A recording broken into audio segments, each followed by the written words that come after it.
Selma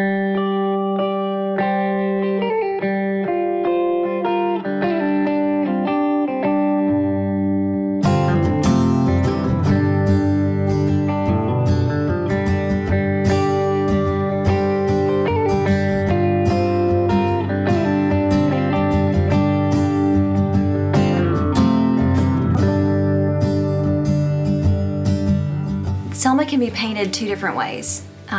It can be painted through a white lens or an African American lens, and there's just so much history and there's so much.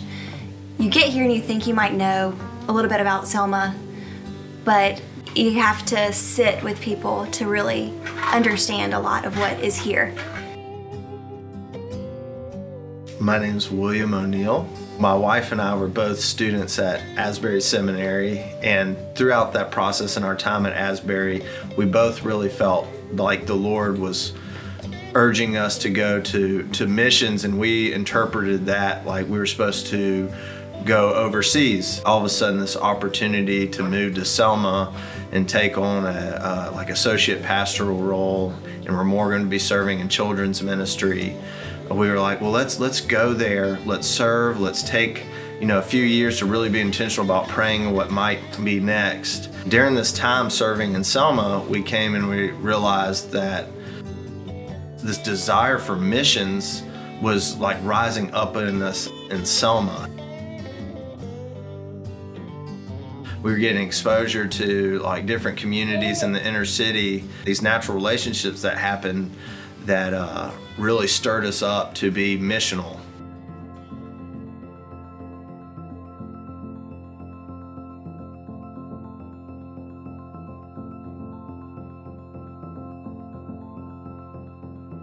Jesus came and he lived among us. He became one with us and just lived his life with us incarnationally. That's what we're striving to do, is just to live life with people and love people and learn from them. As we're meeting the kids, they started coming over to the house to like swim. My wife and I live on the river, and these kids got labeled as like violent or like kind of pre-criminals almost, and they're just kids like looking for space to be kids, but they're kind of like forced into this area where the area is considered criminal, and therefore they're like pre-labeled before anything happens to be that.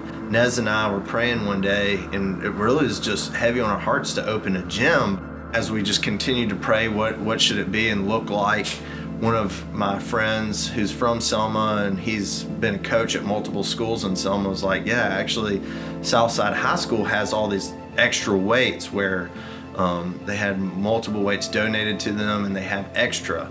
And so he connected me to the football coach there, and they ended up being willing to donate all these weights to us.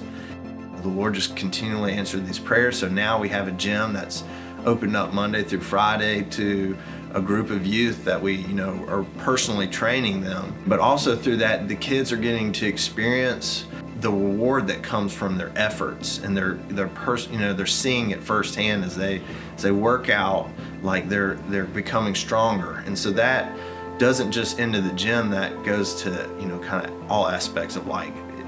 You work harder in school, you're going to get those results. And so we use that space to really do what so many call it like holistic discipleship.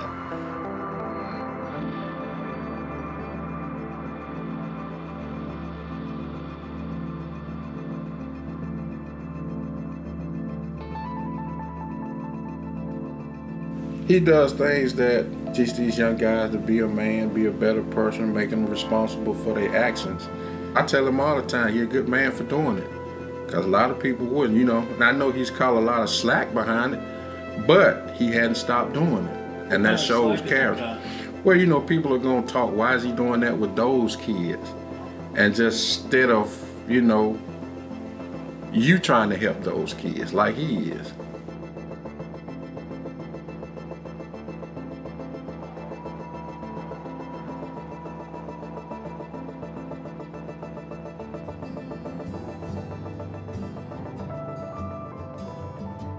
We had forced desegregation in the South, in the thickest, where the most churches are, in the Bible Belt.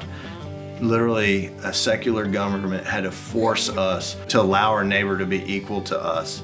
This is something we should be very lamenting of and crying over and repenting of, because we should have been the ones stewarding this as the church. You can go about your life and your day completely separated from the people right next to you that live in a different way and in a different lifestyle, but there's so much we can learn from one another, and there's going to be so much beauty the day that there's a true meshing of the different cultures that are all around Selma that people so often completely miss. It's not always going to feel good, and it's not always going to be comfortable, but to push through, and beautiful things come on the other side when genuine friendships are formed.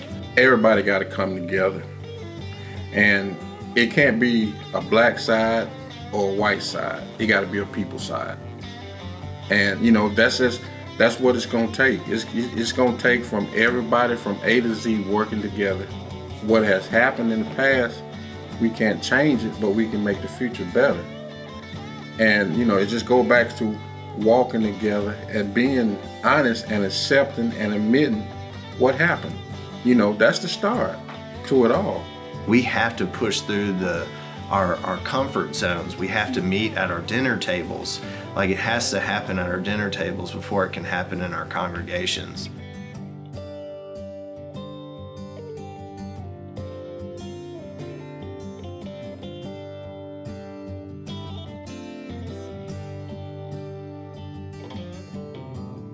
We're so excited to see what the Lord has in store for Selma and just our nation in general and the whole world. We know that He's up to reconciliation at all times. And so we just thank you so much, and bless you guys.